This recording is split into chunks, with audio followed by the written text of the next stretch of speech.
Assalamualaikum warahmatullahi wabarakatuh. Perkenalkan, saya Fadila Nabil Widiati dengan NIM J500230175.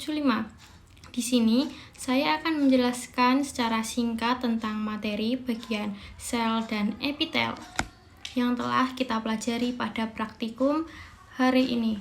Nah, pada bagian sel terdapat stereosilicium yang terdapat pada tesis bagian epididymis, yaitu pada bagiannya terdapat lamina propria dengan sel otot polos, kemudian epitelium, pseudostratificatum columnar, kemudian stereocilia, dan sel sperma, di mana pada bagian stereocium ini terdapat pula otot polos yang di dalamnya berupa sel mioid pada testis yang berfungsi untuk memberi kontraksi pada sel sperma. Nah, ini seperti ini gambarnya. Kemudian ada granulum simogen yang terdapat pada pankreas. Pada bagian granulum simogen ini terdiri atas pars exocrine yang berisi sel aximus. Granulum simogeni pada pankreas sendiri terdapat exocrine sebagai penghasil enzim dan endokrin sebagai penghasil hormon. Seperti ini gambarnya.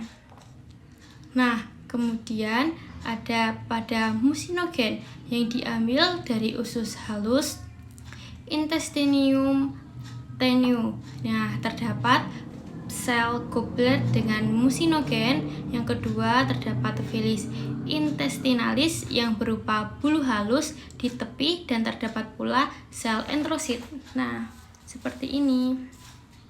Kemudian ada pada tetes lemak yang diambil dari kulit bagian subkutis atau bawah kulit kita yang terdapat tetes lemak, kemudian terdapat pula vakuola lemak dan terdapat lobulus.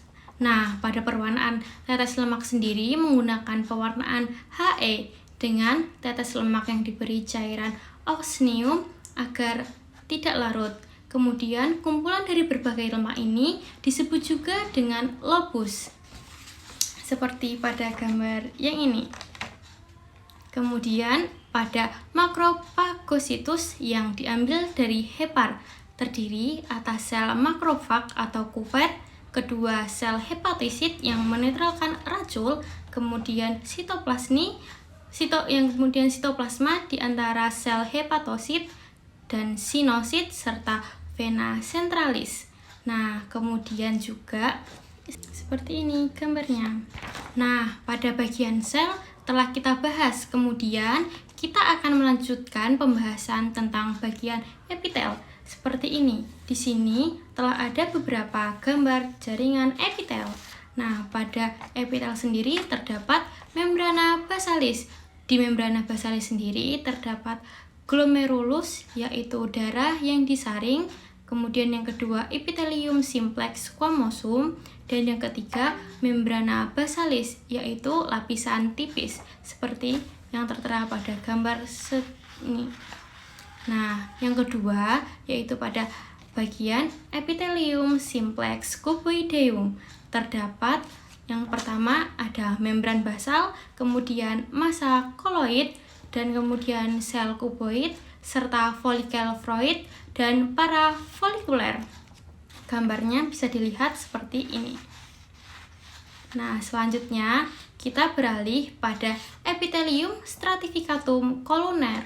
Di sini terdapat massa koloid, kemudian epitel stratificatum columnar dan membran sel. Gambarnya tertera seperti ini ya.